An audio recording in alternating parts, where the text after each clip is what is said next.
Hello, everyone. Today, with the Gauntlet, we are playing Pictures in an Exhibition. This is I guess, an art LARP, where we all play works of art in a museum or gallery. My name is Donna. My pronouns are he, him. Tonight, I'm going to be playing the villain of Famagusta. Which is an unfinished, lately discovered Caravaggio, in a very typical style or manner of his paintings, but more or less unfinished. I guess everyone else in the gallery would know that the piece is, a kind of a new arrival on the scene. I think this gallery is the first time that I have been displayed. And the archetype I am playing as the piece is the Innocent, a starry-eyed optimist and a newcomer to the setting. So yeah, let's get an introduction to the other players and their masterpieces. John, do you want to go next? Sure. Yeah, hello everyone. I am John. My pronouns are they or he, and today I will be playing a real life artwork, which is the portrait of the journalist Sylvia von Halden, a 1926 work by the German master Otto Dix. And I'm also part of this gallery, and my archetype for this game will be the sage, meaning I had big aspiration once, but now I'm just here to wisecrack at other people and potentially guide them through some troubles of their own.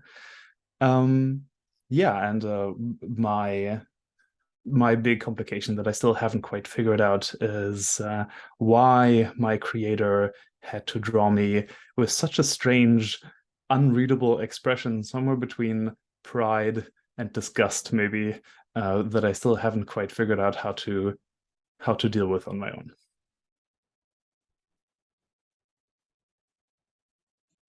Awesome, thanks, John. And Matt, how about you? Hi, I'm Mads, she, they pronouns. I will be playing the masterpiece, The Madame Listens, and it's one I made up.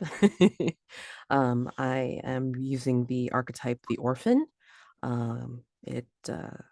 I come from difficult circumstances, facing a dull existence, but was plucked out of anonymous drudgery and chosen for display.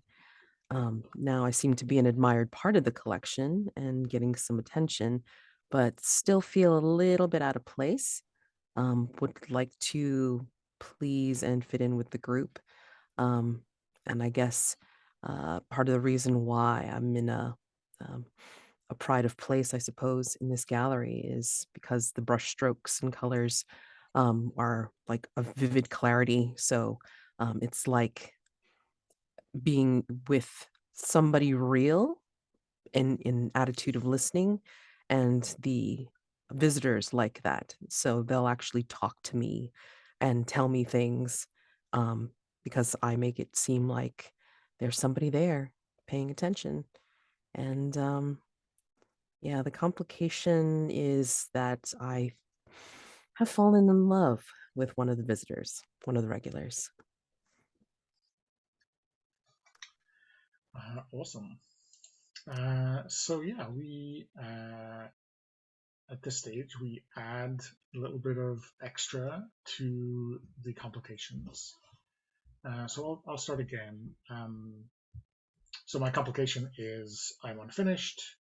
Is there any hope that you will be completed? If you are, will you still be you? So I think I have no hope that I will be finished, given that my creator is 400 years dead. So in my mind, at least, it's just an impossibility that I would be completed. If I think the rules say other players may then add onto it, creating connection between their characters. So they might add something like, "And I have seen it, and I know something you do not, and I can relate, and I hate you for it, and I love it for it." So whatever you think would be an interesting complication to the complication. So I don't know if either of you have any ideas for that. So I can definitely relate to that. Obviously, my character hasn't been dead for that long. I guess we have we established when specifically this is going to take place? I think we said contemporary. So maybe in the 21st century. Sure. Yeah. So my character hasn't been dead for that long, maybe for less than 100 years at this point. But with my own struggles, not having the one person who should know to ask about my meaning or my emotion is very hard on me. So I can relate to that feeling of I have questions and I have all these inner conflicts, but the person who would be the best to tell me about that is not around anymore. The person who could like complete me or explain my meaning is not around. Yeah. Would all of us as pictures answer or like kind of add to the complication, or? Yeah, I mean, that is entirely unclear to me reading the rules. Okay, well, but I think if you want to add to it, so it says the other players may then add on to it, creating a connection with the character. So I think if you want to, when you have an idea, you definitely can. I actually do. I think that because of my listening attitude and the people that visit here, I think that one or two of the visitors have spoken to each other as well as, in front of my picture. And what they've said is that, oh, that looks like an unfinished. I think you put down a Caravaggio or something like that, if I remember correctly.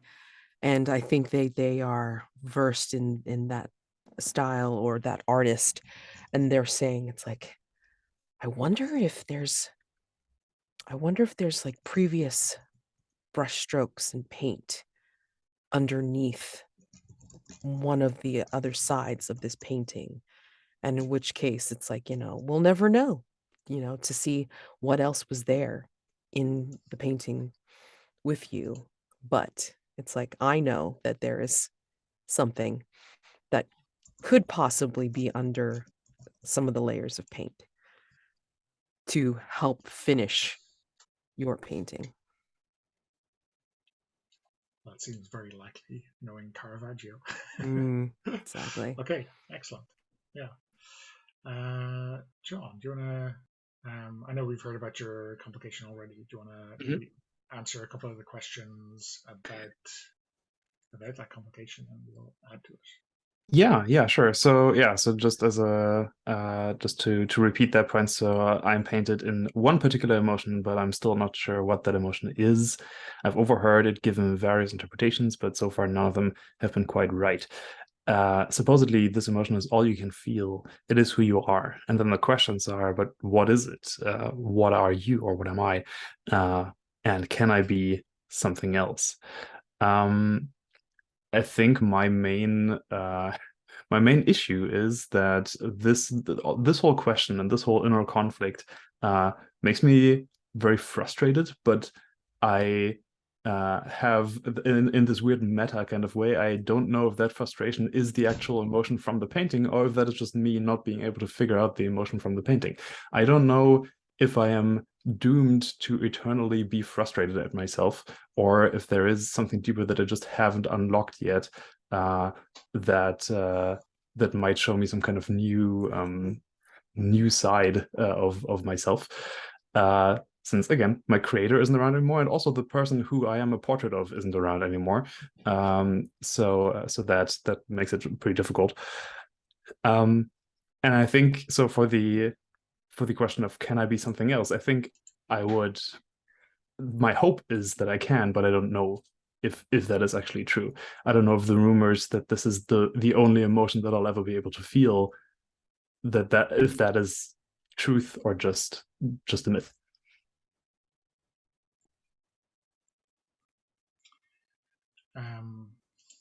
I think my take on that is kind of a love-hate reaction, right? Because I can kind of empathize with that, not knowing exactly what you're supposed to be feeling, but you're kind of on the hate side, at least you're finished, right? You're, you know, you have something to discover about yourself, Yeah. whereas I view myself entirely unlike that. So it's kind of a, I don't know, like I wish I would be so unlucky as to have your problem kind of thing. Yeah, I like that. I think, yeah, my masterpiece would relate in that it's like painted in a particular attitude and emotion. I mean, mine is of listening, so kind of neutral, paying attention off to the side. And your look is, it could be what is depicted there. But I think while Madame can relate, I think she'd also be concerned, because you are now alive and able to be outside of just the flat painting. Why not think about how else you could be with us, also as living portraits, and just explore that side, I guess. Don't limit yourself. She'll be like, don't limit yourself to just one thing if you especially cannot get an answer from your creator. Yeah, I think though we can talk about this, but my feeling is that Portrait of Sylvia von Harden and Madame Listens are often at odds with each other, because you symbolize this like listening in a way, like empathy, and you said you fall in love with a visitor, so this like focus on the humans around us, whereas I'm so like self-centered and inward looking, and added to that, like I think I don't understand your your argument of like, hey, you can be whatever you want, just explore who you want to be, because well, not only am I struggling with my expression, I'm also a portrait of a literature and art critic, so it is in my nature to figure out what the actual meaning of my own artwork is. So I think that that tradition of kind of snobby art critic kind of comes through as well. Yeah, I think that's true. I mean, the Madame would be able to feel sympathy for your situation, but also be possibly a little impatient. We'll have to see. Yeah.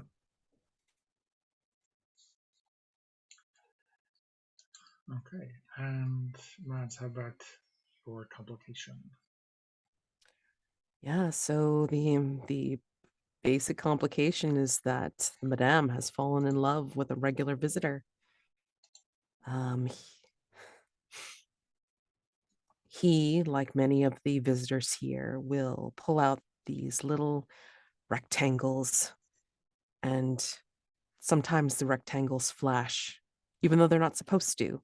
They kind of do it sneakily, surreptitiously, and they take pictures, I guess, or they look like they're searching us out with that light. But at any rate, there's one that always comes in, and he is medium to tall, depending on whom he's with or whom is around, and he has tousled curly hair and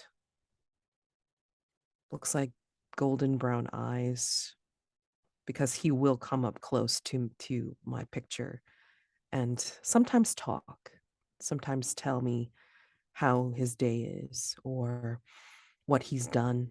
And he was one of the ones that had talked about Caravaggio and was discussing it with, I guess, colleagues or people he knew.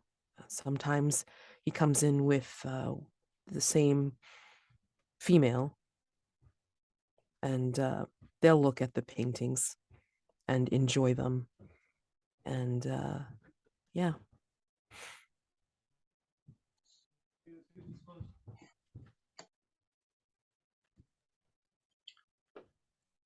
Do you have a complication to that or a connection with that, John?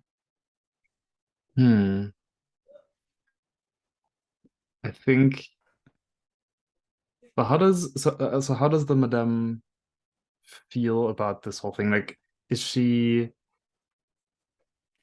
What are her feelings around the fact that there is this visitor? Do you feel like disconnected? Like, oh, I can never connect with him because he's a human, I'm not, essentially, or do you have the desire of someday I will in some way make contact with him, or what are your feelings there?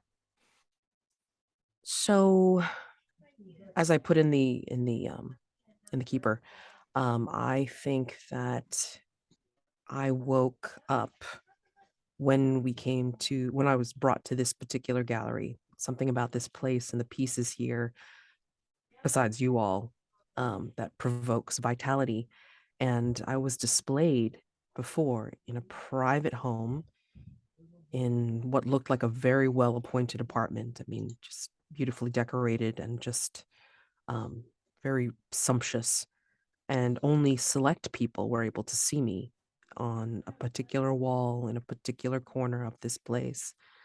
And just having all these people here, it's quite different. But being singled out often, usually daily, by this person and possibly with his companion, it's interesting. I mean, I don't know at this point whether I would. I mean, I'm still trying to figure out, like, is this really love or is this because he pretends that I'm talking back? Mm-hmm. I think Sylvia von Harden would be uh very nonchalant about the whole thing. I would be like, I think I would also, because you're like I think among us you're the newest masterpiece, right? Mm-hmm. So I think I would likely often treat you as as the newcomer and as inexperienced. I would just be I would say, if you want the guy, let him know. If you don't want him, forget about him.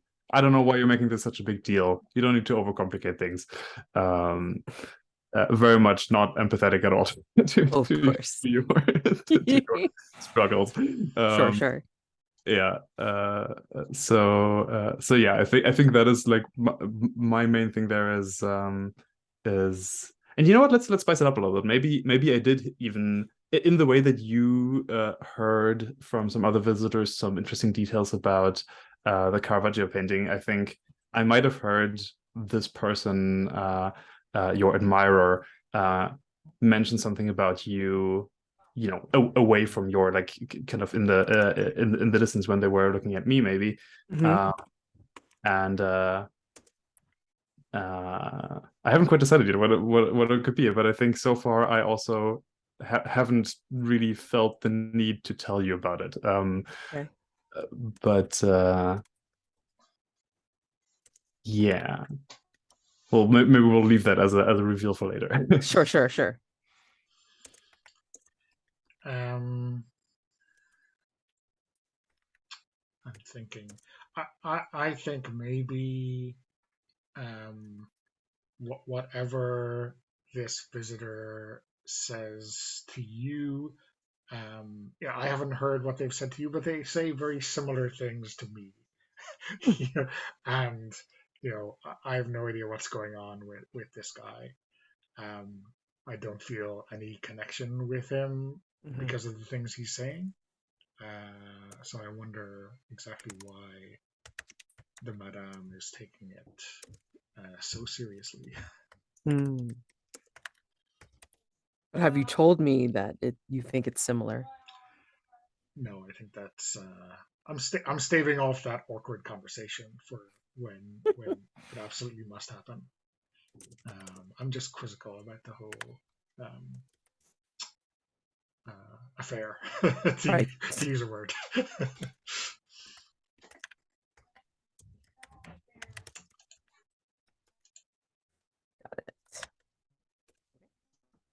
Okay. So we have some setting questions to go through now. So there's a setting tab. So like we said, or like we kind of discussed earlier, we're in a gallery, so like a private collection. And again, I think we, like we said earlier, we are talking about a contemporary residence or whatever. Who do we think owns this, and why do they collect this art? Is the question we're posed.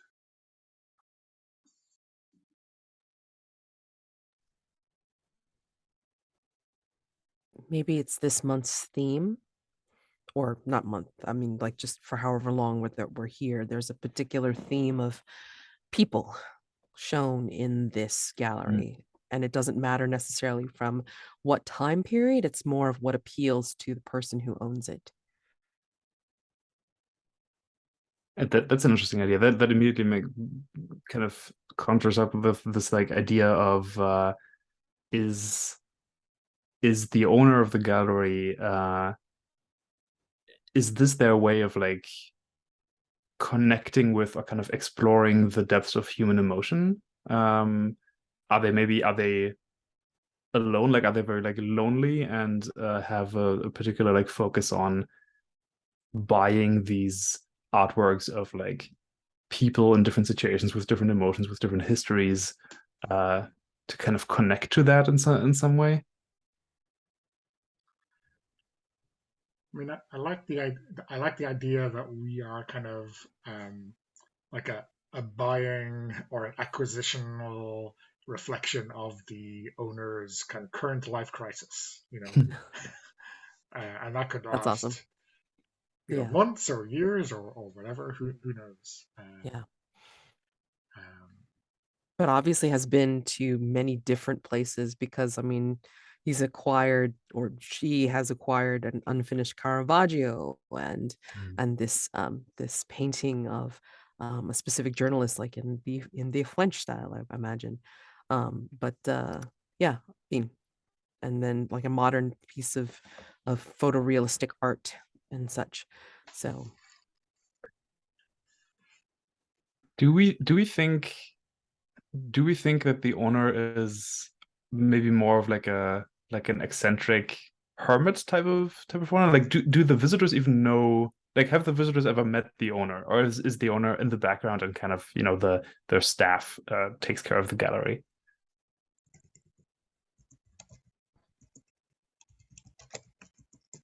what if it's like somebody who lets staff more friendly, more outgoing? I'm not going to say extrovert because I mean, like, generally they're not like, spectacle. I mean, like from looking at us, I mean, like, we're not about spectacle. It's more about like, whatever the person feels about these people, I say in air quotes, in the paintings. And they have individuals that can speak to the collection, like, maybe about the technique or about like, the history behind each of the pieces. But then this person is introverted, hermit-like and just wants to appreciate us as part of their collection. And maybe, maybe it could be part of their current crisis. They have social awkwardness, or just some kind of thing that prevents them from connecting with real people. So they need us, in their own way. No. Okay.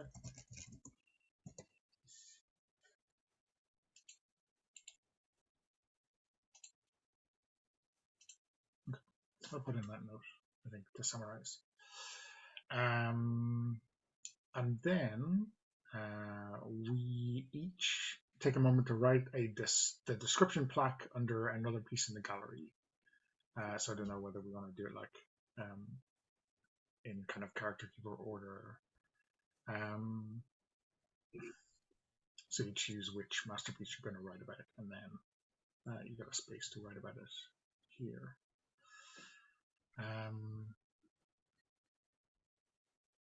Unless, Mads, you have a particular one you want to write the kind of mini plaque description on?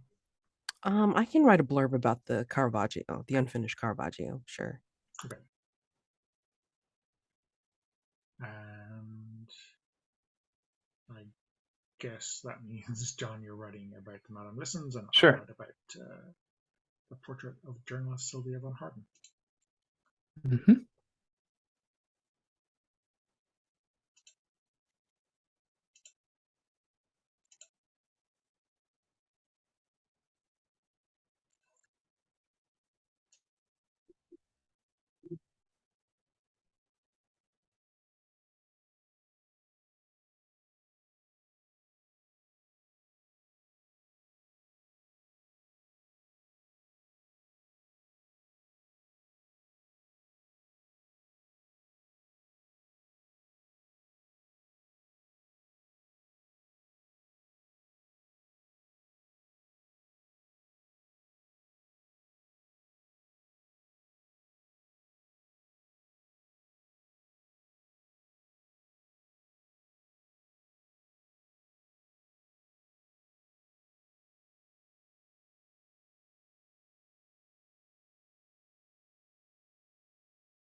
And Mads, remind me, do we know who your artist is, or are they unknown? Unknown. Okay.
So I think, are we all happy with our descriptive plaques? Should we read out the description of our own works in someone else's hand? The plaque underneath the villain of Famagusta.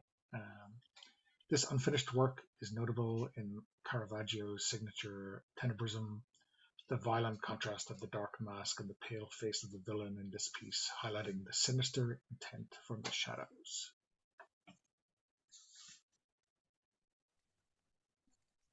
And the Madame listens. A portrait as mysterious as its origins. Rarely has there been a piece of art so focused on turning the mirror to the audience, asking the observer to think about themselves rather than the very painting hanging in front of them. Mm-hmm. And the plaque for the portrait of the journalist Sylvia von Harden.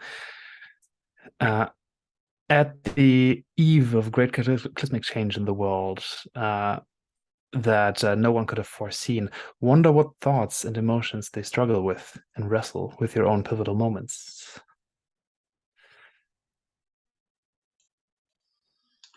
Okay, so we can start with Act 1.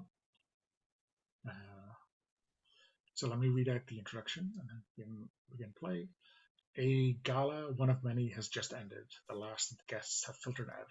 The staff have cleaned up the wine stains and the crumbs. The owners of the gallery, the collectors of these works of art, have retired to bed. You are the treasures of someone important, the valuable pieces of art that make up their collection, the decoration and centerpiece and conversation starters for their parties. You've heard yourself spoken of all night, but you've also heard plenty of news about what's happening in the world. There are those who do not like the people visiting the gallery.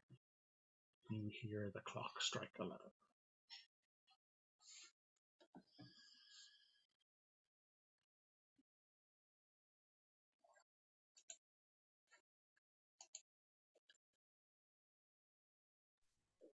Are they gone? I think so. Yes, they're gone. They're gone. Oh, goodness. Seem to be many more people today. Ah. But they don't like it, these people. I mean, the regulars don't like what do they call them? The hoi polloi?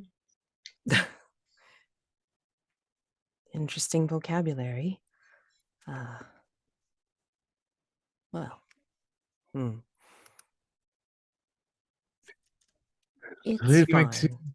It really makes you wonder how much longer this is going to go on. You would think that an eccentric like this would at some point get their big breakthrough, and whatever they are trying to achieve with this gallery, you would think that whatever personal journey our admired owner is on right now might find an end at some point. But I guess this was not it. Wonder how much longer this is going to go on. Why? Do you have somewhere to be? Oh, darling, I have always places to be. I have so many places to be and so many places I've been to already. But I will say, this is so far one of my longer stints. I'm not complaining. They're taking good care of us here. Where else have you been? What's it like? Oh, all over the world. From the shining bright lights and loud noises of Berlin to the discerning eye of the art collectors in London and the nouveau riche of New York and all over the place. But I can tell you, they're all the same at the end. It's all the same song and dance. And they come to you, stand stand in your glory and wax poetically about something or other, about what could this mean, and oh, look at this impasto, and oh, all the big words that they know, but then they just move on, and you'll be thrown over to the next herd of sheep to gawk at you. It's always the same. Is it always the same sheep, though? Or do you have many coming through, admiring your beauty, your technique? Oh, madame, I know you haven't been around for very long, but I will tell you, no matter how much you like sheep, at one point or another, they all look the same. What sheep are we? Are we really talking about? Wool and mutton, or is there something I'm missing? No, we're obviously not actually talking about sheep here, but it is a turn of phrase, so to say. But what does that turn of phrase mean? Well, you see, I don't have to explain myself to you. This conversation is going nowhere. What are we even doing here? We're hanging in the gallery talking about if people are sheep or not. What is happening here? Oh, like the rich and powerful are herding them. I see, or maybe culling them. I don't know. How dark are we going? Well, how dark do you want to go, Mr. Villain? Well, the pair who spent half an hour in front of me spent most of it talking about dividends. I really don't. They didn't seem to be interested in me at all. I mean, they were just like standing there, like they had to mark time. It was very strange. Did they look at you at all? I mean, they did glance up from those canapes the odd time.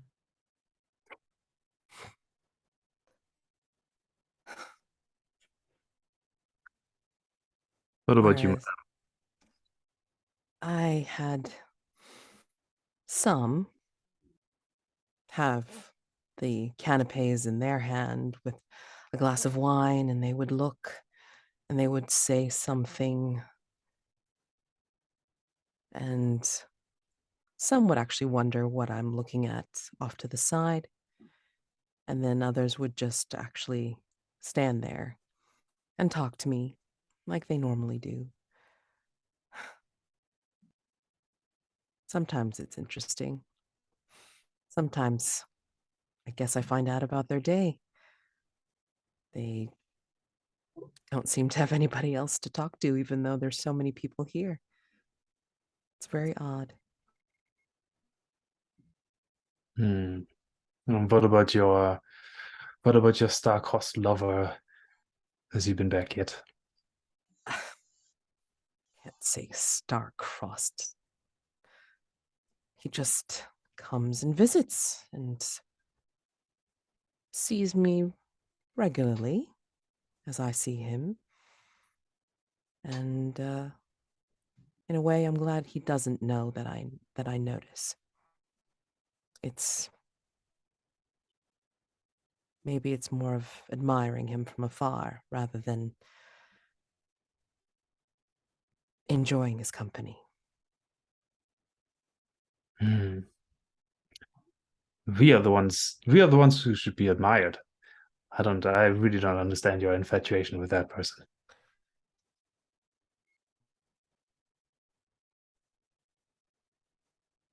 He comes and talks to me regularly. I mean, it's almost like admiring and companionship all built in on a regular basis. I used to have that. But what kind of things does he say? He'll tell me what he did for the day. Maybe who he's seen. Maybe something else he's noticed about us. A brushstroke or detail. But yeah, it's nice to listen to him talk. He has a nice voice. He does. He does. Does he talk to you? Of course. Doesn't he talk to all of us? Not sure exactly. Oh, he Today does. he was mentioning something about a lovely dinner he had last night. Salmon or something. Yes. Yes, he can't help himself, and whenever he and his arm candy walk past me, he always has to go on his big tirades about uh, the history of the early 20th century and what he doesn't see in my expression, and the pain, and what is yet to come in the future. And I think I've once heard these exact same lines being read out of a museum guide in one of the museums that I was hanging in. Honestly, it is all just hot air that is coming out of that balloon. Maybe it is.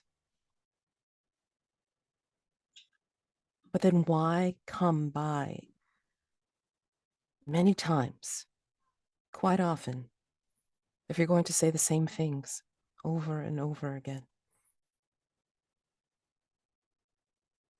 Well, I mean, I hate to break it to you, but that is very much the nature of these people.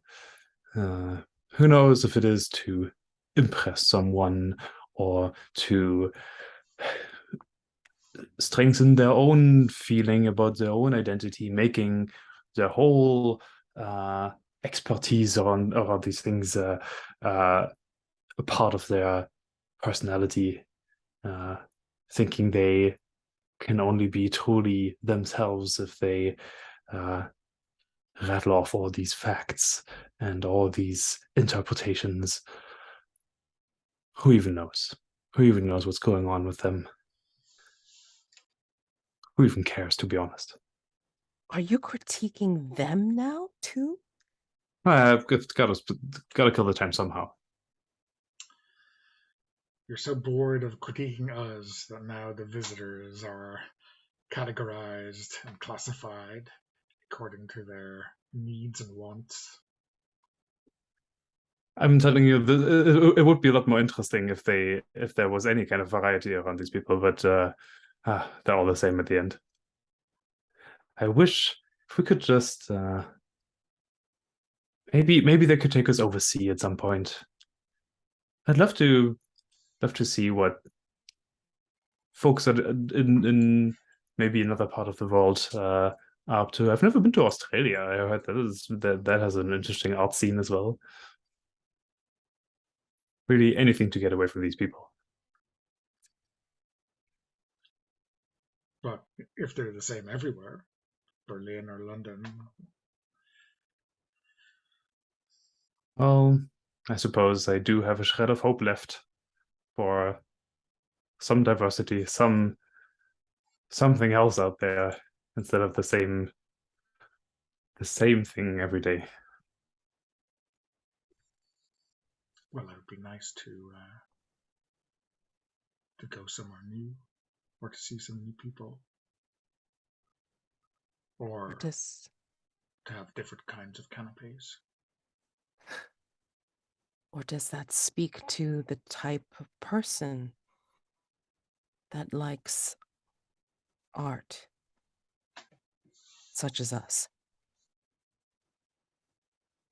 Is it the same type of person as you see the same type of people coming through places like this, looking at art like us. You know what I like? I don't know. I don't know if either of you have experienced this before, but the reason that I like to be in a museum instead of one of these private galleries, it's not the art experts, and it's not the young couples trying to impress each other. Uh, it's not the curators or any of those people. It's the school children. It's the teenagers, the young kids who really can't be bothered, who really would rather be anywhere else.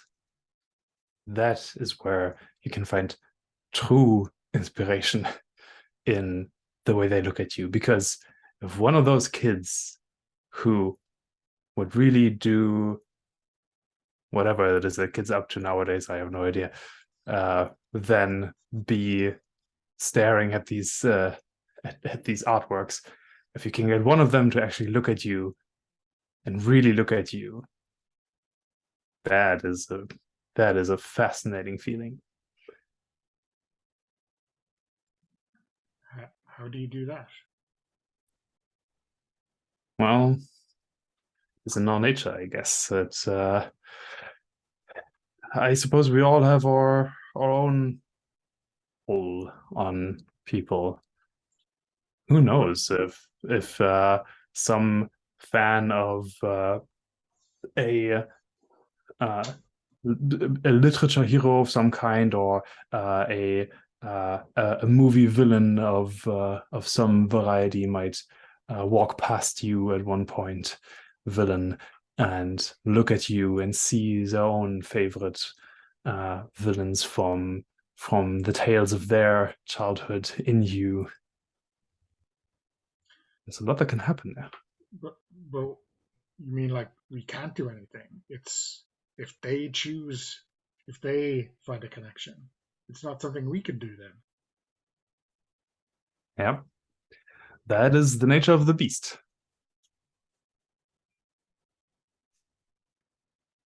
So I'm stuck boring people talking about boring dividends for the rest of my existence, it seems.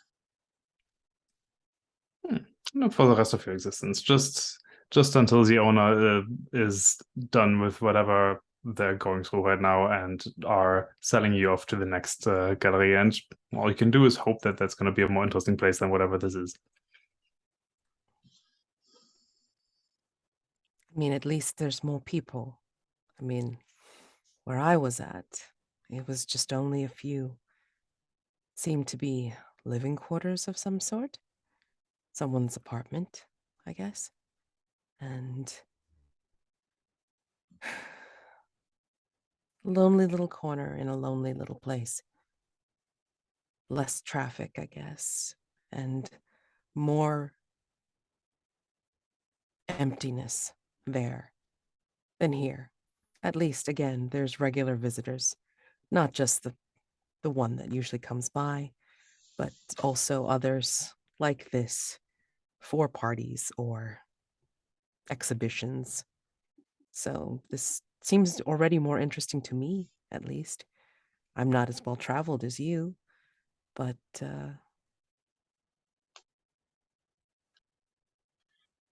At least you find someone interesting. I do have to agree, though. I have a hard time trying to imagine any type of hell worse than hanging in someone's living quarters. Imagine having the same person looking at you every single day, or worse, not looking at you at all. Shudders. It really runs a cold tingle down my spine. it was fine for a little bit. They would look at me and then not look at me, almost as if I reminded them of someone. And I guess in a way it was better that I had my eyes turned away to the side, and I could at least listen if they decided to talk. And then if not, then I would look at whatever was there and see space and be able to look outside. And it was beautiful. I saw gardens. I saw weather. But yeah, very, very lonely.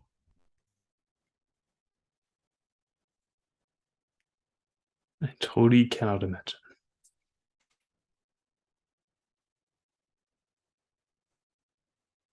They What can about look you, at you.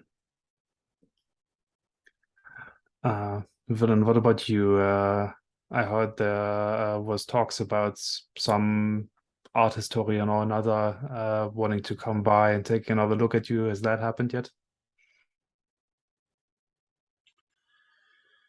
Well, no. I mean, the last time someone suggested that it was a shame I wasn't finished, it was like, it was a big joke. And someone even suggested stripping me down to see what was underneath me. There's I don't know, some kind of X-ray thing that they could look underneath me, look inside me.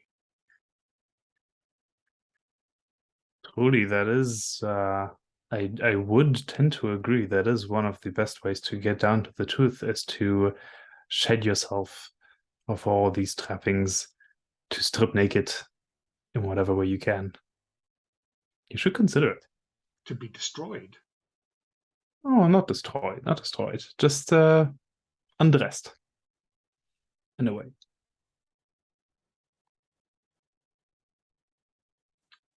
I mean, it sounds, the way they said it, it would be if they got a glimmer of something interesting, they would. I mean, strip was the word they used, but it seemed much more final than to declothe. Is that a word?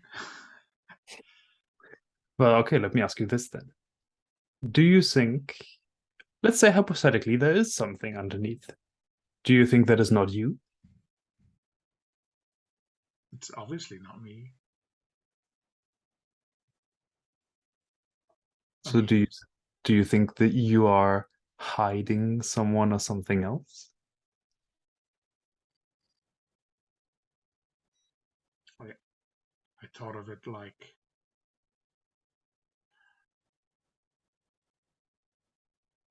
a generation that came before me that is now dead and gone.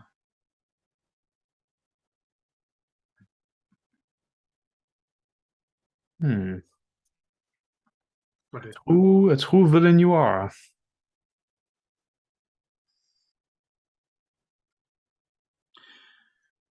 I mean, they were completed.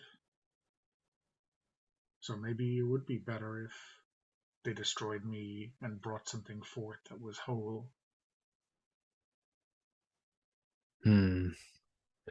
Or is indeed the wholeness the combination of you and whatever lies beneath? You see, at least in my experience, it does seem fairly rare for them to actually go and destroy one of us, even if there is something underneath. Instead, what may happen, if they do find something, is, if you don't want to see it as a part of yourself, see it as a little sibling, a little brother, a little sister for you, someone to be displayed in combination with you, next to you,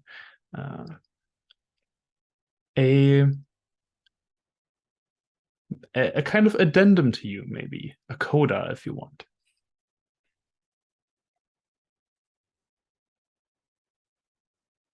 Wouldn't that be nice? Some company.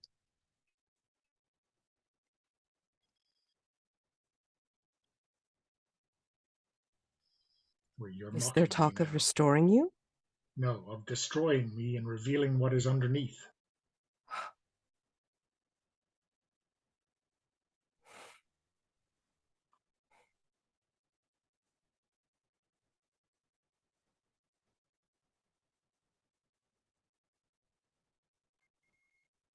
Maybe it's Beth.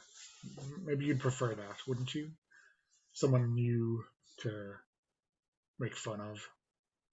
No, no, not at all. Why would we make fun? We all have our flaws in some way, shape, or form. Even you, journalist. Well, don't hold it against me.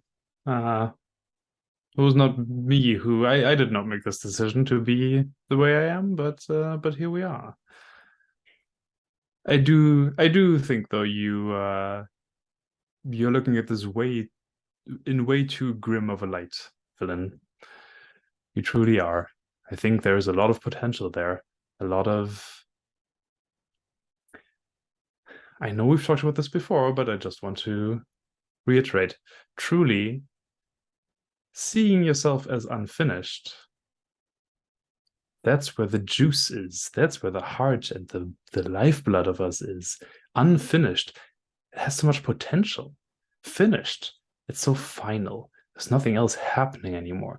No change, no adventure. Just the same. Unfinished. Oh, the place we could go.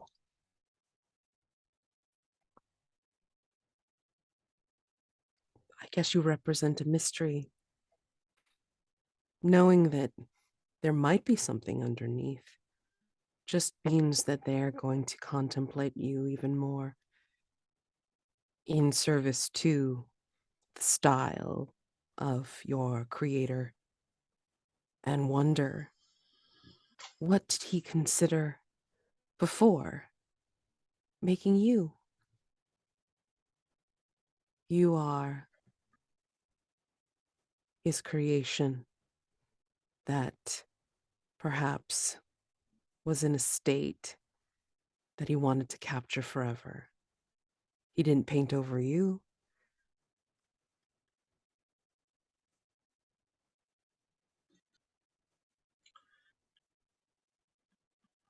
Maybe he didn't like what I was becoming, and he couldn't bear put the finished article into the world.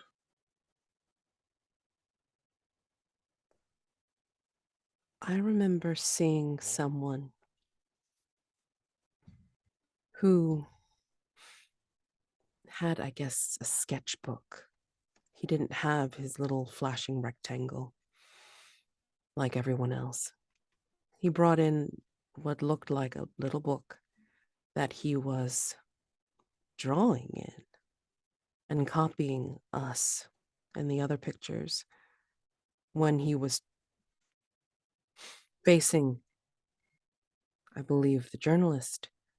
I believe he was in front of my picture, and I saw him trying to emulate your line, your form, your current perfection. And he did his best, but he tried from all different angles. And it wasn't like he was trying to finish, it was more of him trying to work it out.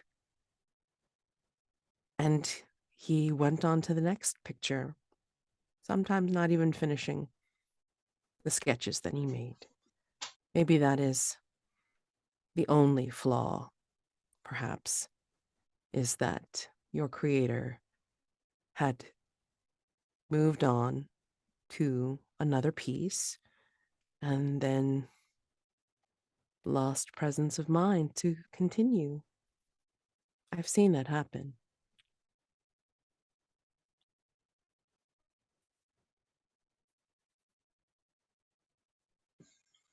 Well, that's very kind.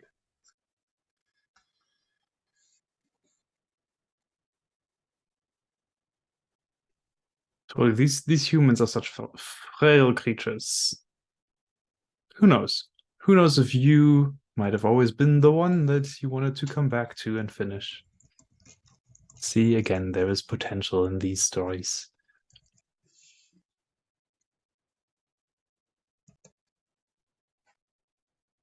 And as the journalist says, there's the potential and the possibility of what would happen if he did. But I think the mystery and the wonder is what keeps people coming back.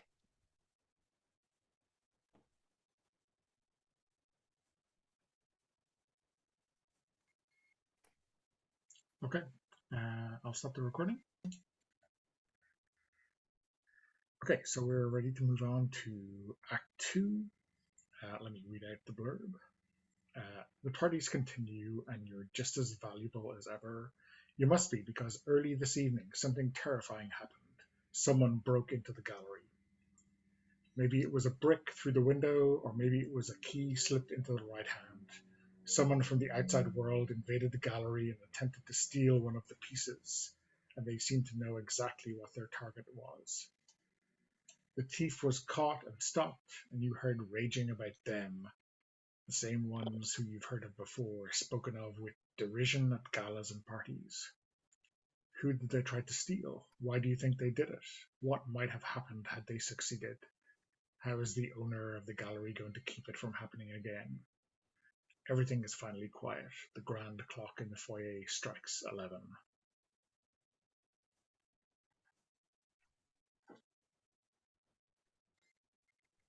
So who do we think? Who do we think they would have stolen or tried to steal? I would think the Caravaggio, to be honest. I think so too. Yeah. You are by far the most valuable of the three of us.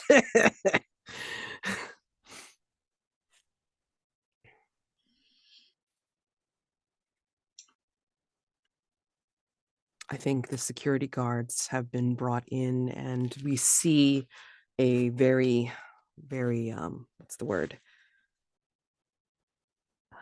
Infrequent look at the owner of the gallery, and like in shadow, because they're, talking behind the scenes away from the pictures themselves and gesturing about the arrangements that need to be made to secure us all, to make sure that this break-in doesn't happen again.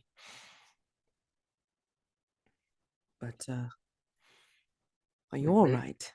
Maybe this security have had to put me back on my hooks. And maybe the owner gives a little nudge to make it just so.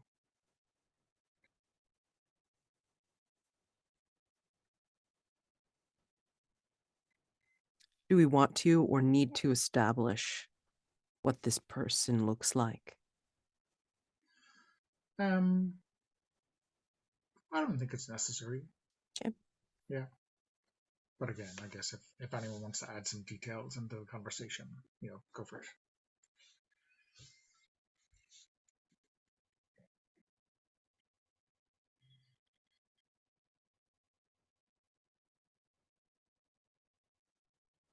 Well, that certainly was exciting, wasn't it? Are you all right?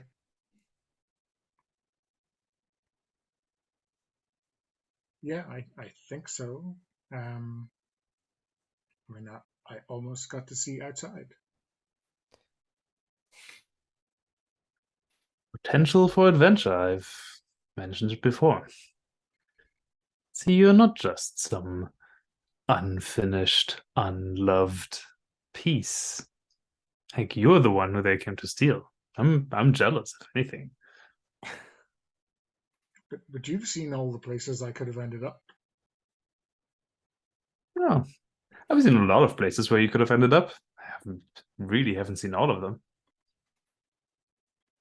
Or you could have been packed away in a lonely little place in someone else's very private collection, unseen by many. I But just wouldn't like wish you that. before, there would have been one person who really wanted me.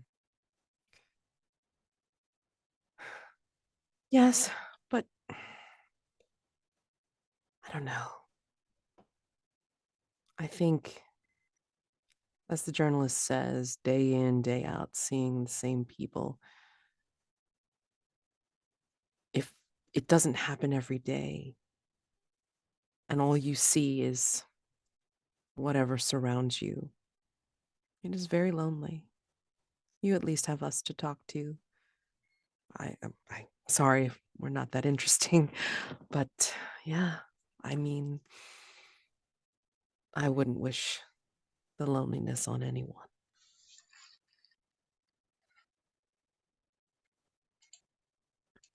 But think about the possibilities, though. I don't know how if you've truly seen the depths that some of these curators would go to acquire pieces like ours, up to and including deals with whatever art thieves they can get in touch with. Imagine what an adventure it must be to change hands in the dark of night to end up as a few years later as some grand rediscovered masterpiece in a big museum, in a big open gallery, maybe. You are jealous. Oh, I am. You're excited by the prospect of me being disappeared in the night.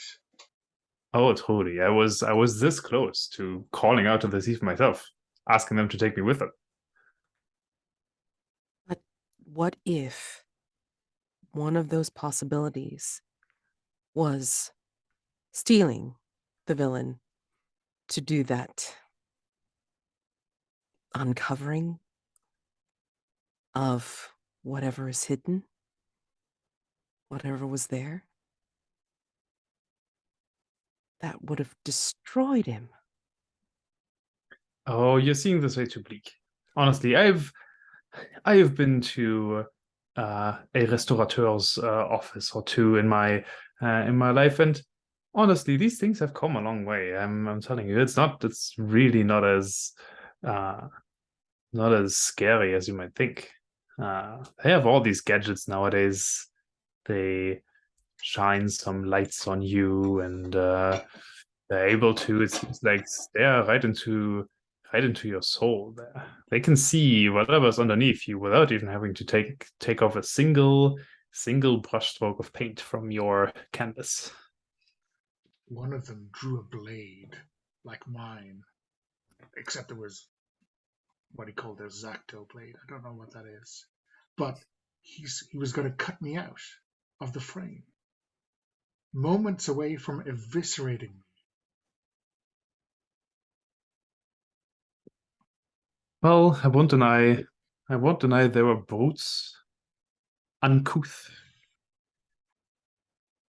but you would have still been there. It's maybe trimmed down a little, but still there. The portrait of the journalist can forgive anything except them being uncouth. Totally, there's some crimes in this world that I cannot forgive. I will not. There are rules to these engagements.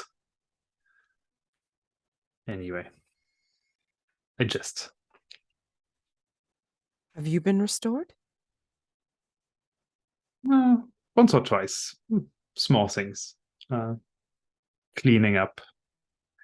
Maybe putting some little specks of paint back where there were none. Things of that nature. They changed my frame once. That was exciting. Did you feel different?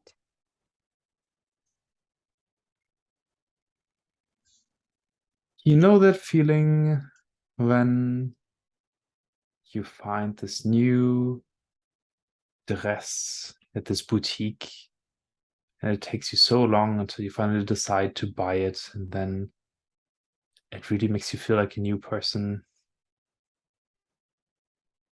I'm not quite sure what that feeling is. Can't say I've ever tried any dress that isn't this one.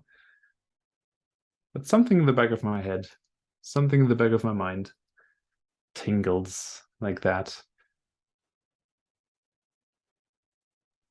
A new coat of paint, if you allow me the pun. Did you feel revived? Did you feel rejuvenated?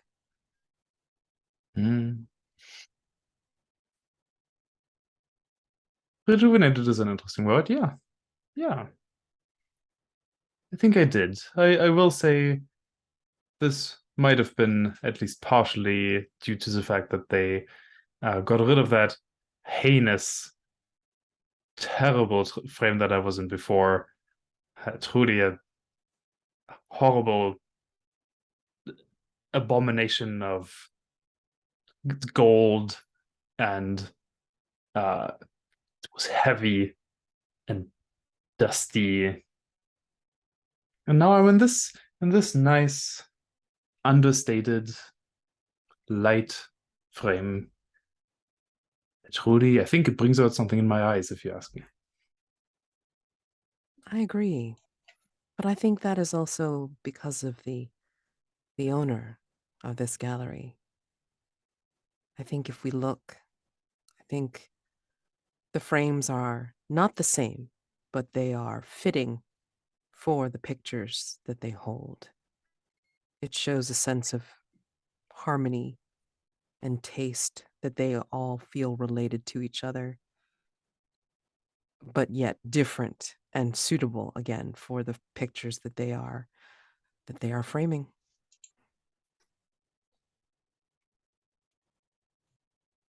There is care here.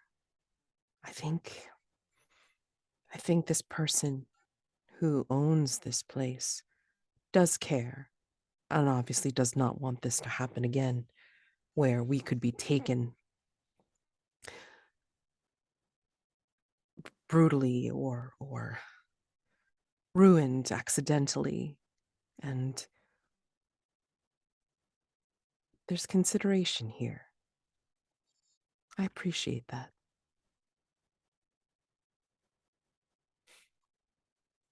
Until our purpose is done, until the next cycle begins. How long do you think you've been here, journalist?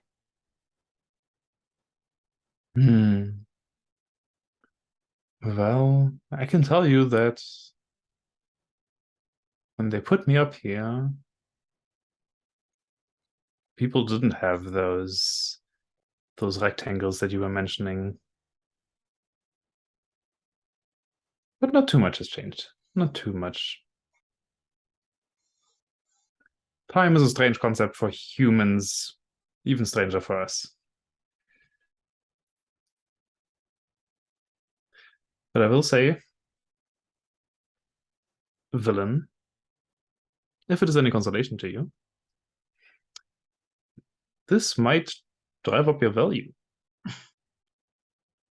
And maybe more interest in you than ever before.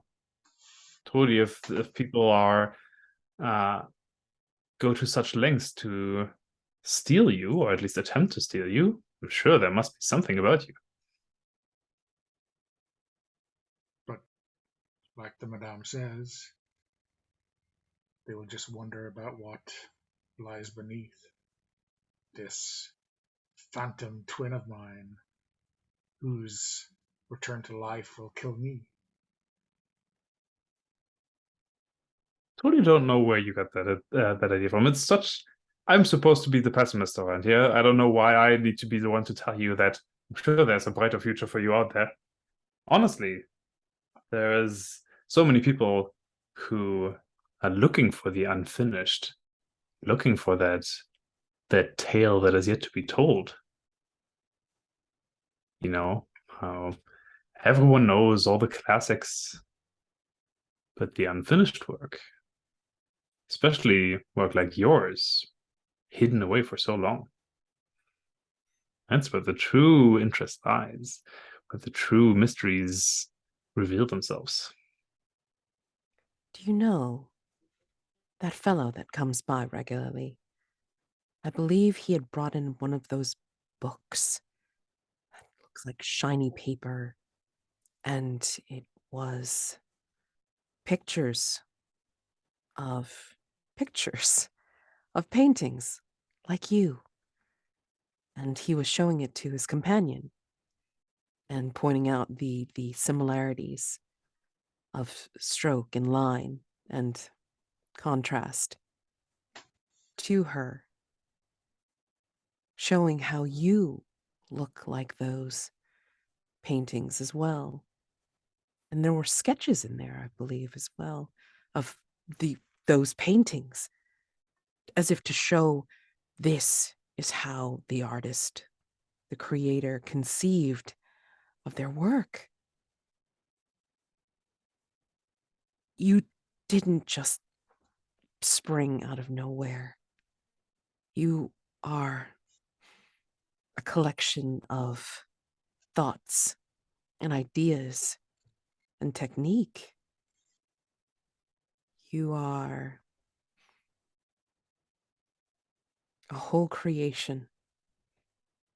And granted, maybe you are not completely finished all the way to the edge or have other details coming out of the darkness.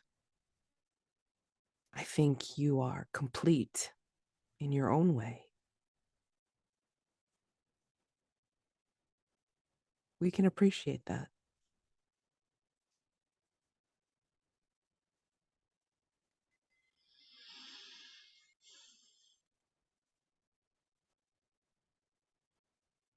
I'm glad you're back.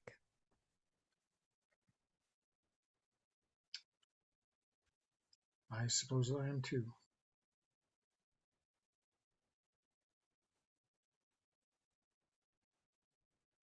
What else did your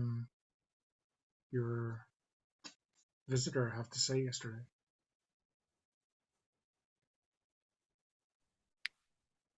I think he tucked the book under his arm. And for some reason, his companion had gone off to leave this place.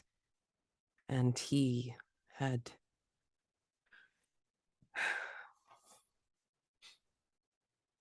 kind of sat in that bench right there and was looking up at me. And he was saying how she seems disinterested these days. That he's been telling her, and I guess, what did he say? Educating her as much as he knows. But it seems that she's losing interest, that she may be moving on soon. And he says he's not sure how he feels about that. Losing interest in him or in us? I don't know.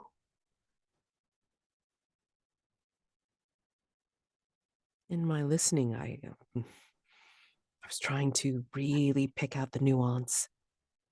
Did he mean interest in us as the art? Or was he speaking more personally? Couldn't tell. I couldn't see.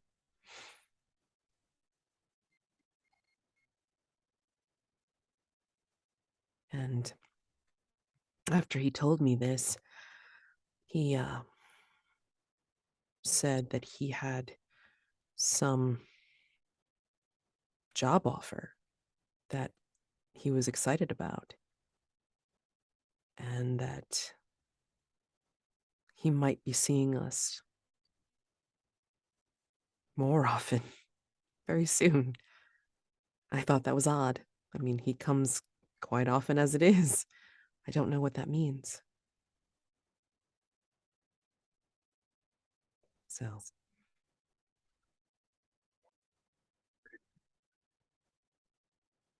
Do you feel happy here, Madame? Do you feel happy here?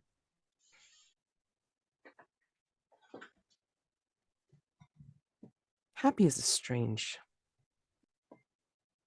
thing to think about by itself. I am happier than I was when I was back in that lonely apartment. Maybe not seeing the resident more than a few times every few days or weeks or even months. So I guess in a way I am happier here because I get to see all the people that are here, that pass through, and I'm able to talk to you.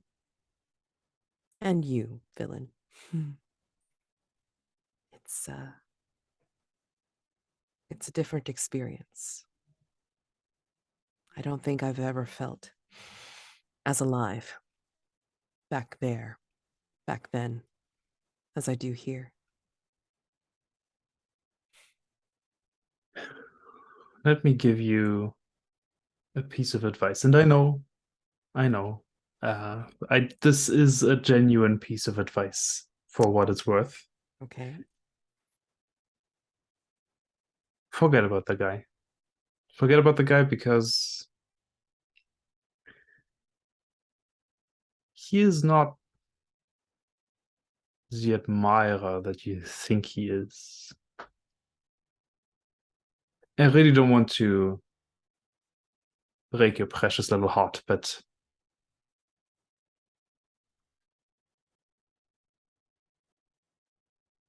there's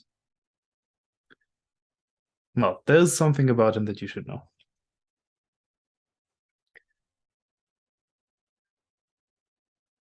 And I can tell you, though I will say up front, it may change your outlook. And I don't want to take that joy away from you.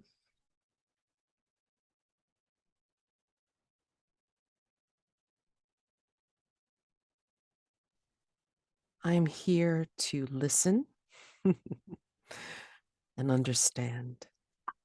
I'm glad to connect with you, despite some of our sparring, of course. But I know that even though we have had our disagreements, you don't tell me anything that is not the truth. What is the truth, journalist?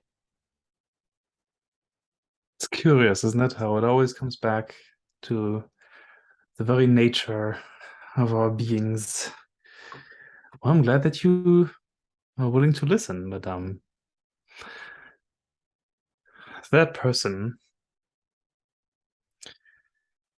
that you keep admiring so much, they are not here as purely a fan of you or of us. They're not an admirer. They are a buyer.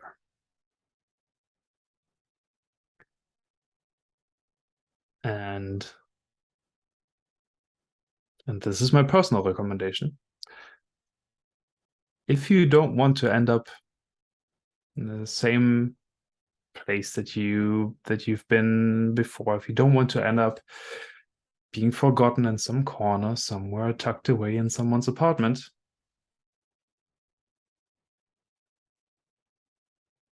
try to not catch that guy's attention any further than necessary. Because someday he will come in here, his girlfriend or whoever he's trying to impress, and he will have a big wallet with him, and he will talk to the owner, and they will go to the back rooms and come out. And at the end of that day, once the public is gone and the doors are locked,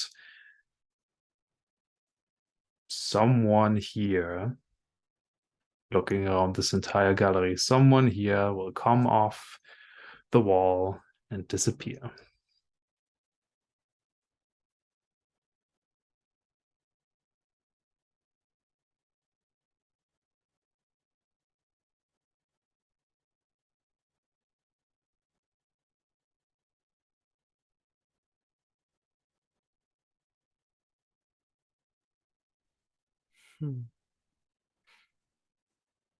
It is in my nature to listen, for I was painted this way. But it is not necessarily the way I have to remain. Although I don't know whether being more vital here means that I can imperceptibly change each time, each day, to adapt and become more than my current self. Have you tried?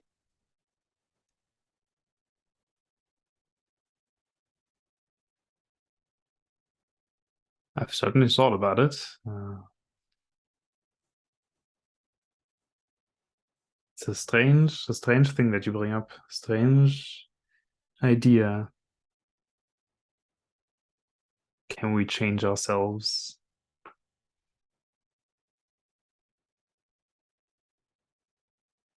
I don't have the answer to that yet. Should we try? I mean, villain, have you ever tried to reach behind you and reach for the candle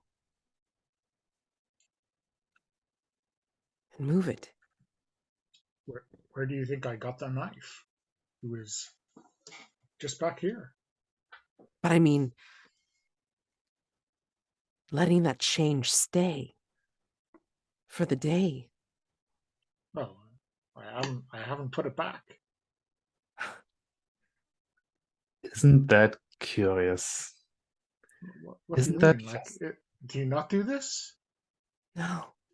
Like, No. right beside the dagger is a flask filled with something a bit odd, like some kind of liqueur from some island in the middle of nowhere. Very sweet, herbaceous. I don't know what kind of flavor it is. It has I don't. a deep resonance with me when I drink it. What do you mean you don't I don't. put I down don't. your cigarette ever? You don't reach I for your don't think you coffee? understand. I don't think you understand, villain. We have finished backgrounds. We have finished artworks. I can't even smoke the cigarette. It's just here. I can wave it around a little bit, I guess. Can I take a breath, take a lung full of smoke, breathe it out, add some gray to the red of my background? I can't. Because we are finished.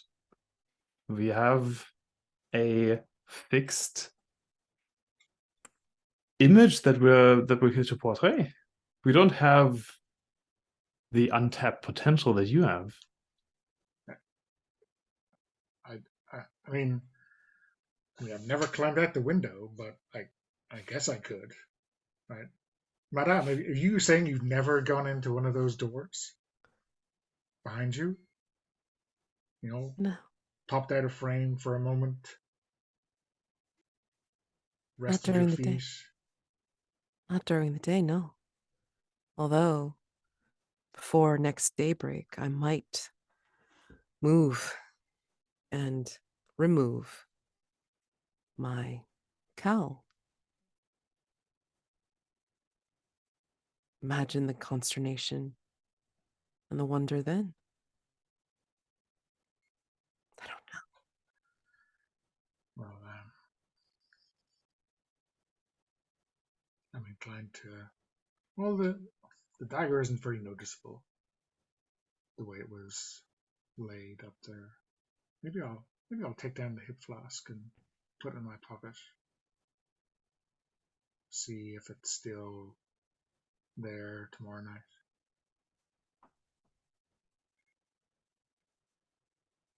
You say I shouldn't make myself more enticing, journalist, but I think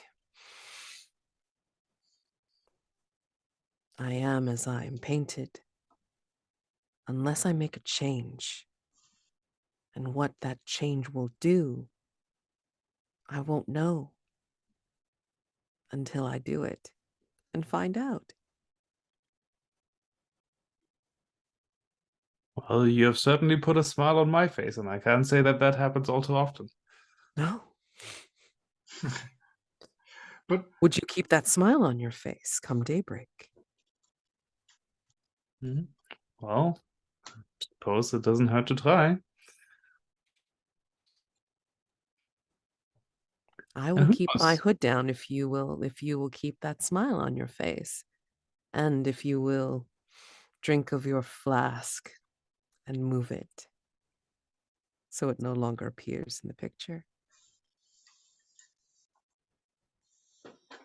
Who knows? There's an argument to be made. There's a scenario here where if we can truly fascinate our owner, I don't think they would get rid of us very soon. No. No, I think maybe that is the way to have them see what will happen next. They seem to love a mystery.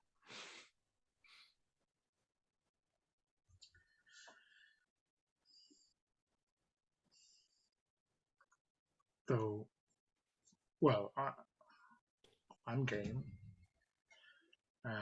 Though, Madame, surely the prospect of having a captive audience of one being the person you love is not something you would risk to stay here.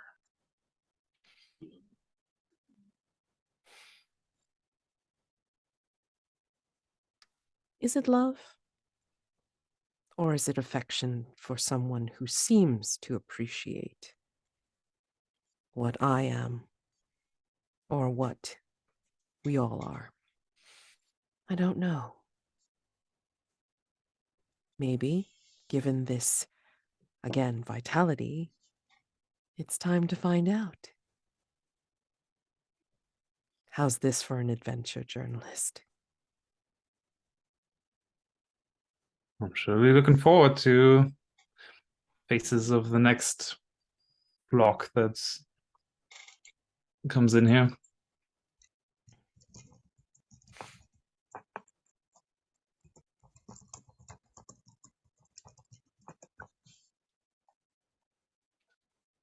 Sounds good.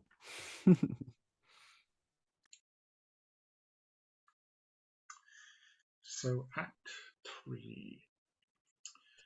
What began as whispers and even jokes has now become all too real for you. The party's finally stopped and your place in the world is questioned. They have broken in.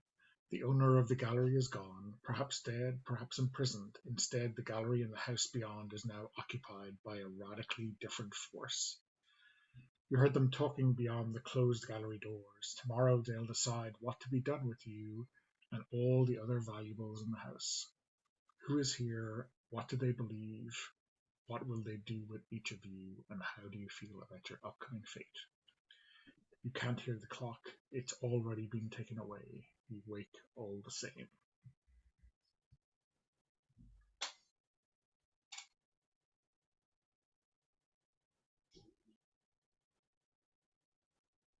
You know, I think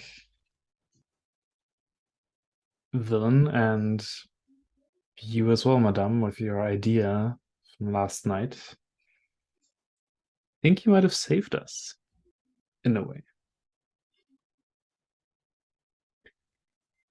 You know what I heard them say, these new people? I heard them say when they rummaged around in here, took stock of all the different paintings. They think we're bad forgeries. They went up to me and they said, this can't be the original. The hair's different. She's supposed to frown, not smile.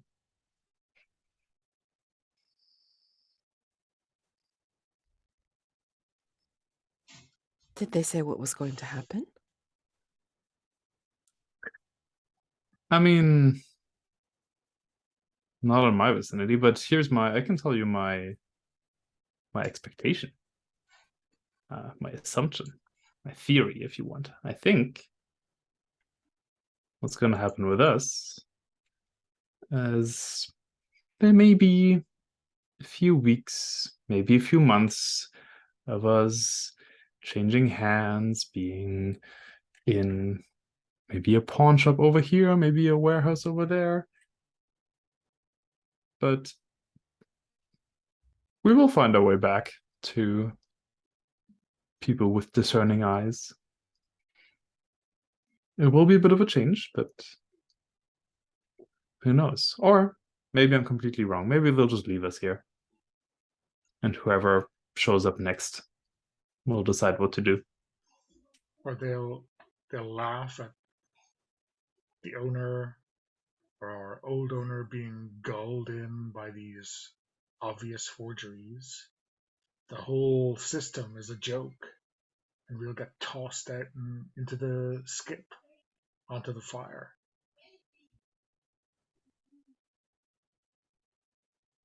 Well, maybe we'll just need to turn back then. I suppose we could. For those that saw us in our changed state, I mean, they could just as easily say it's a trick of the light.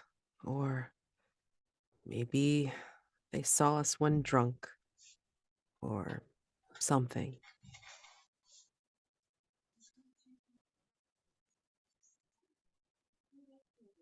I don't know now. I don't know if I want to go back. What if I turned my head to actually contemplate who is talking to me instead of looking off to the side? What then? Or put your hands over your ears. You're not interested in what anyone else can say anymore. That would be a fine joke, wouldn't it? But what about the man who you said was the buyer? Is he behind this? Is this a hostile takeover and not a revolution? Unlikely, I would say. Usually, at least in my experience, the people who have the money to buy us don't go to the lengths of trying to steal us.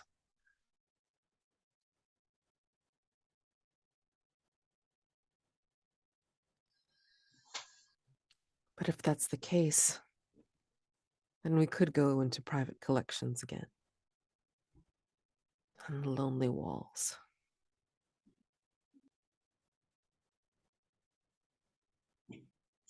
Better than ending up on the fire. I mean, we have more to see, more to offer.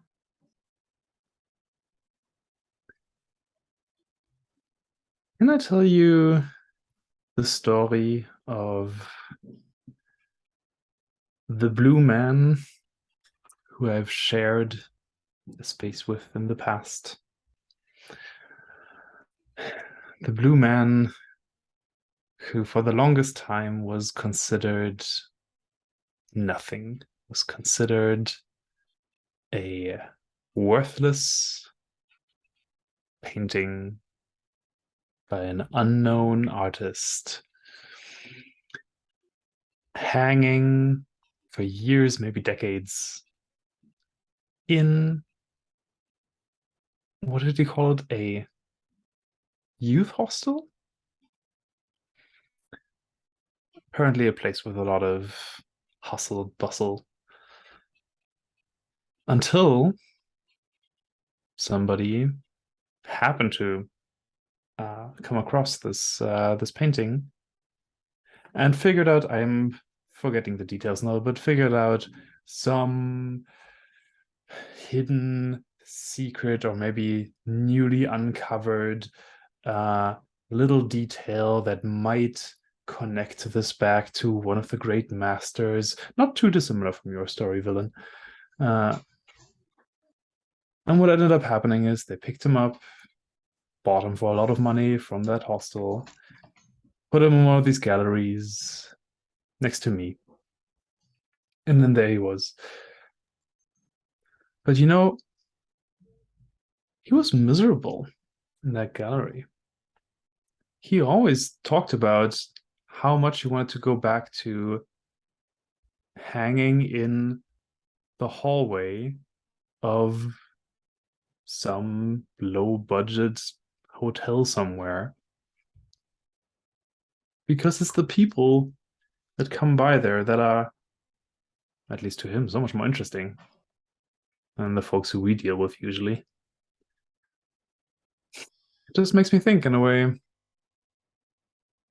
would it be better if people didn't know us? Would it be better if people did think that we were cheap forgeries? Not to be destroyed, hopefully, but to be sold for cheap to some nobody who's looking to put some more color on their walls.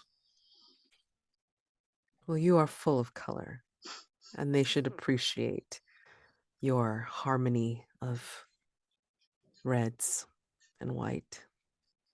I do appreciate that. We're, But who knows? We're looking to get put up in a creche or a nursery or somewhere. People who don't know better will look at us. Well, Villain, you know what those people will not think when they see you. They will not think, "Oh, look at this masterful Caravaggio painting. I wonder if there's something underneath that we need to strip away. I wonder if we need to disassemble this piece to find some true masterwork underneath." They will look at you and say, "Look at those funny lines.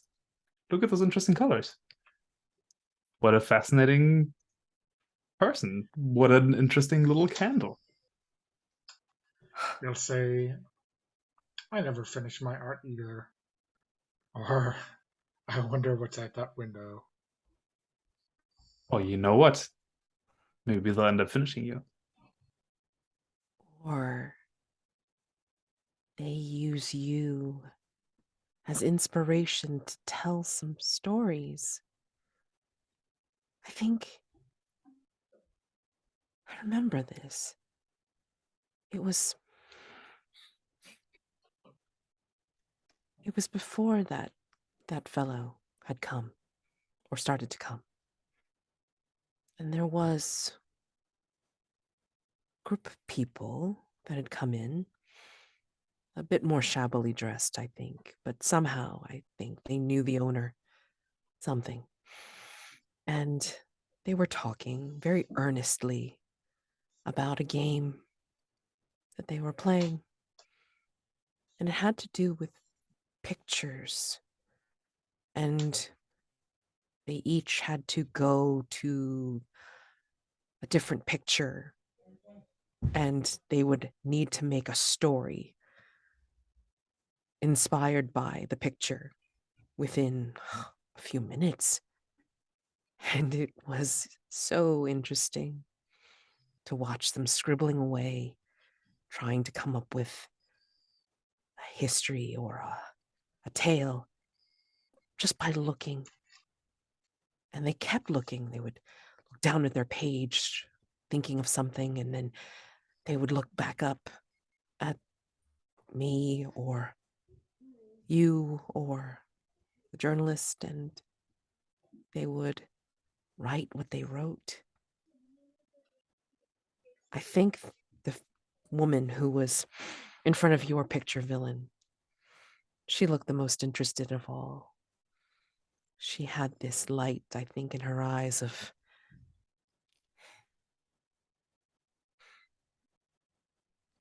imagining an adventure in her head, I think.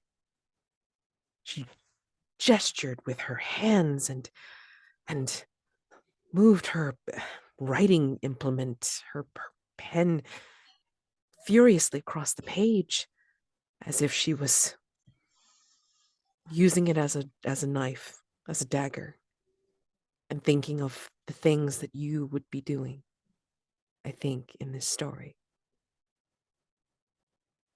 Maybe that would be an interesting fate, to be someone's inspiration for a different type of creation.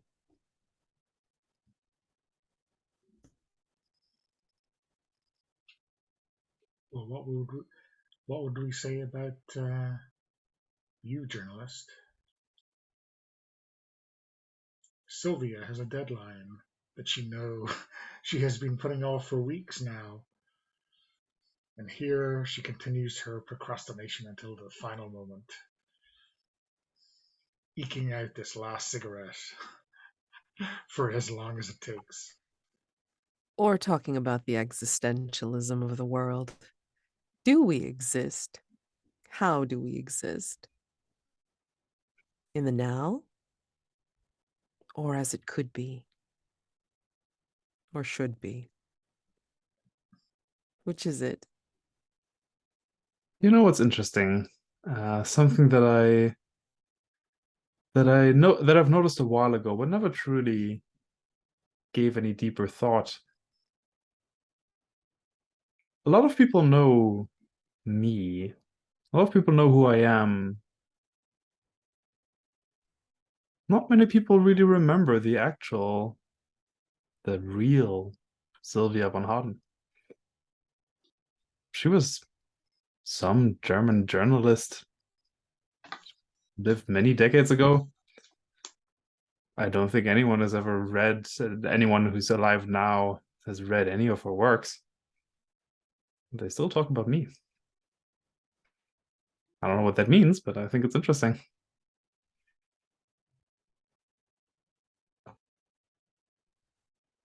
Whereas I don't know who I'm supposed to be. I'm just known as the Madame.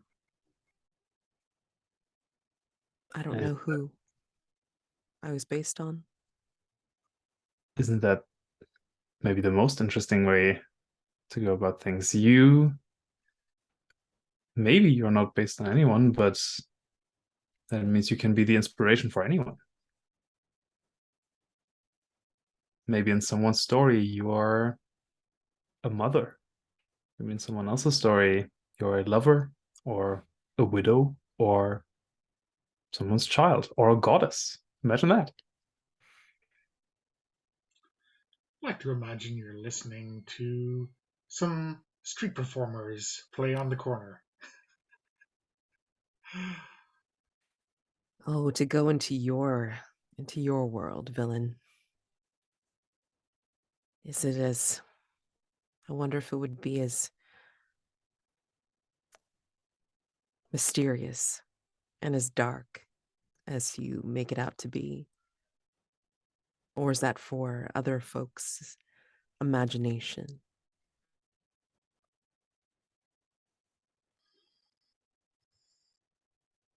I mean, what terrible crimes have I committed or am I falsely accused of that would put me in this cell? And where is Farmagusta?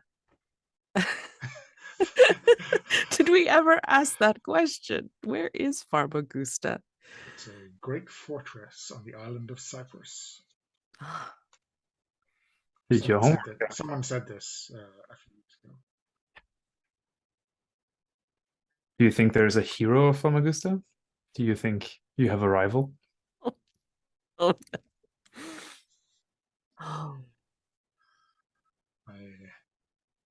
I like to imagine it was me before I was put in this cell. But that's maybe going into the existential crisis mode you're so fond of.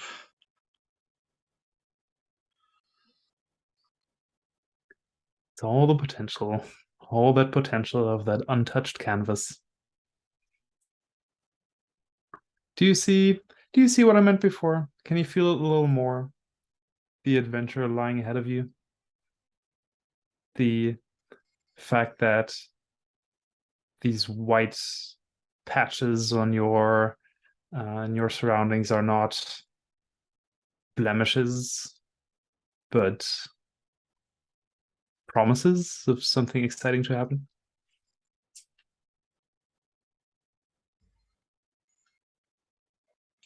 Well, whatever. I used to think it maybe was a tragedy that whatever was meant to be there was not, but maybe now you are right. Maybe it's. I can imagine my own truth about them. I think one of the writers had said, the villain is the hero of their own story.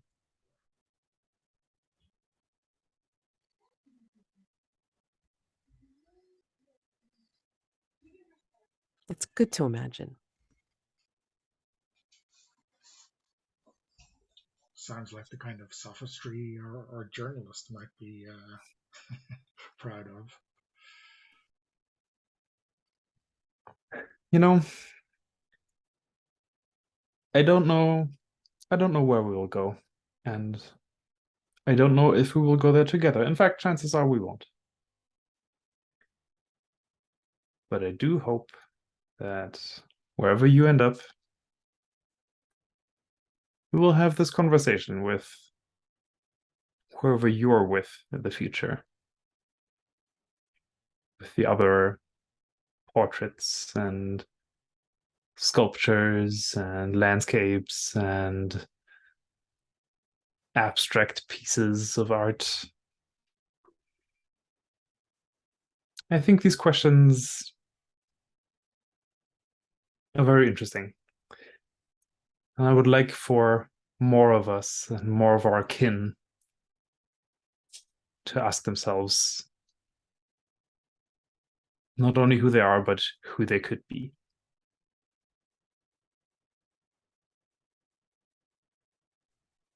I see that box of matches on your table, journalist. Have you ever tried to light one? I don't know if that would go very well. I have never quite studied the flammability of this environment that I'm in.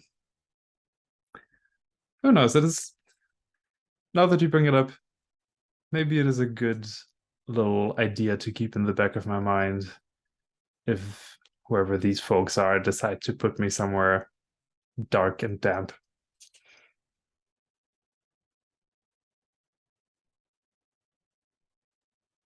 I hope it does not come to pass that way. But if there is any chance, then I suggest taking a deep drink of your glass and then lighting that match. Unfortunately, I don't seem to have much choice here, unless... Oh, you have so many choices just over your shoulder. Have you ever looked into one of those doors? Ever went through? No. Maybe that is my way of escaping. And... Maybe you've listened to enough people staring at your canvas. Maybe it's time to listen to yourself and find your own way. Or come daybreak, maybe there'll be nothing in the canvas for them to find. Indeed.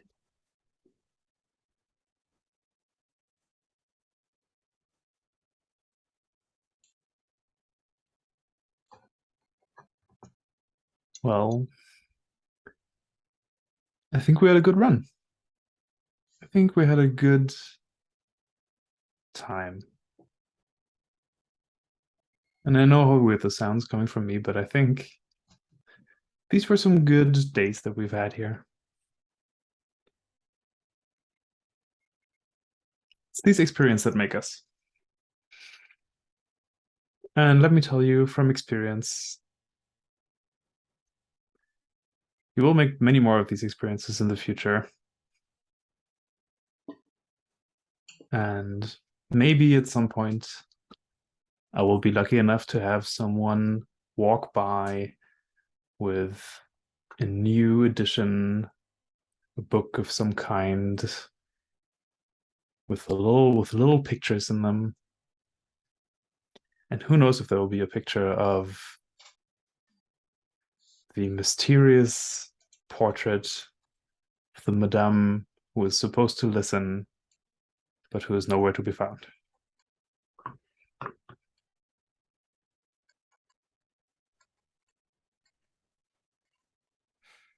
I listen because I was painted that way. But if I'm not there, then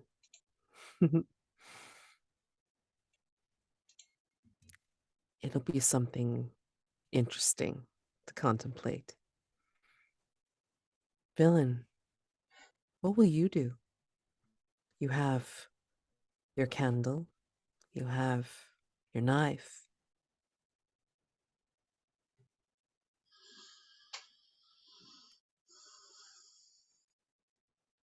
I think I'll just wait and see. I mean,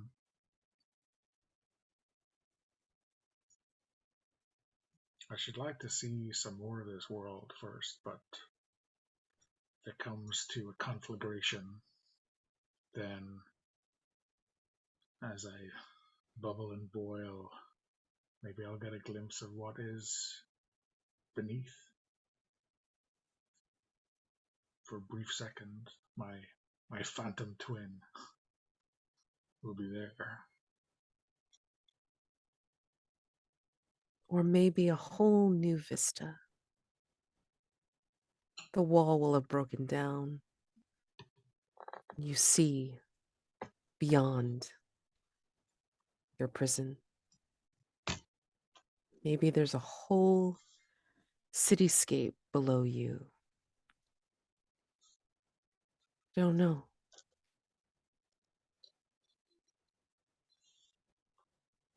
And I wish you all the best of luck if you decide to find out.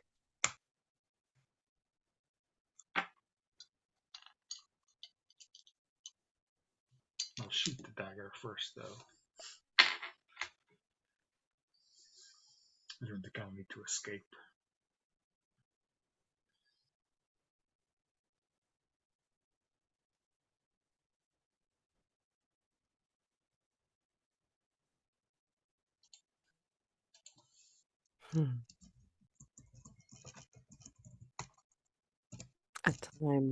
At this point, I wish I had a drink in front of me or next to me to be able to toast our success. I'm sure there's a wine cellar somewhere behind those doors. In which case, I will have found my prize for all that listening that I've done. My great reward.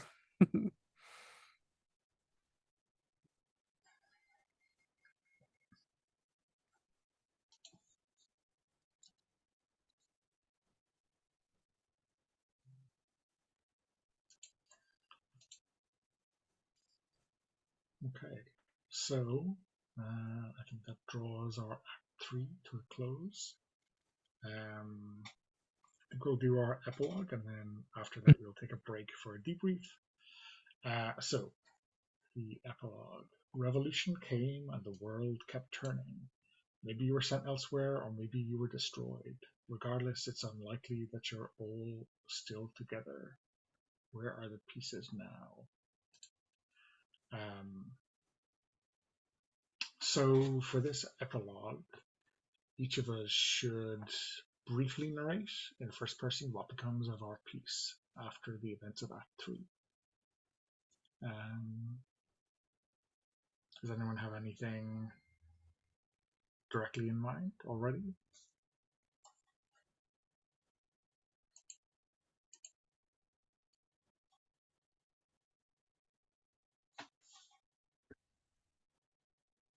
Hmm.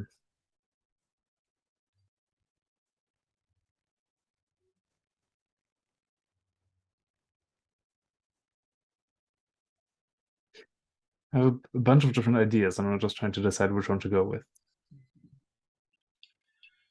Me too. I'm happy. Oh, do you want to say something? No, go ahead first. I think I'm just gonna mull over my idea for a few minutes.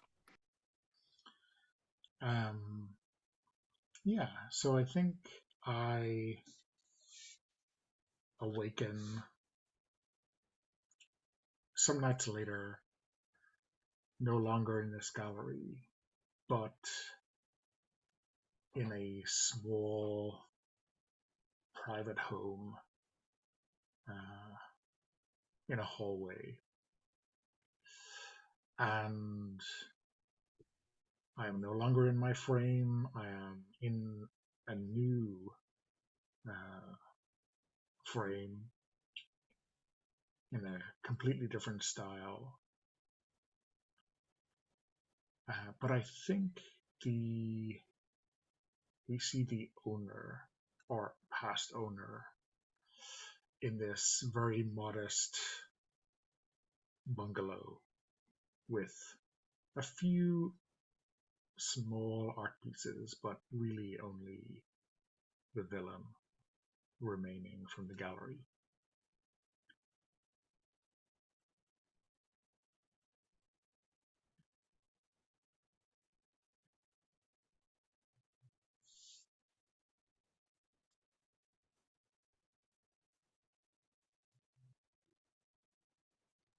I think there was a buyer, and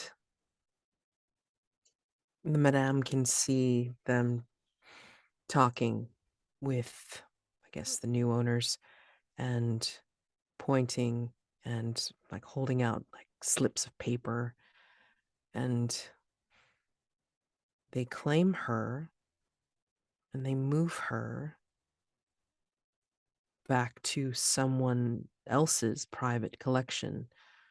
So private that it is done up as a mini gallery in its own self, but there is partitioned walls of dark gray and soft spotlights on each of the partitions, but no way of seeing the pictures next to her, or if there's even a picture in front, because it's built a little bit like a maze and just kind of like a contemplation stand in front of her piece. And all she's staring at is these gray walls and the spotlight that is on her. And she decides, no, this is not going to happen. And come the next daybreak, when the new owner decides to come in and look at his acquisition, he sees a beautiful frame with a beautiful painted background depicting 3 doors and nothing else.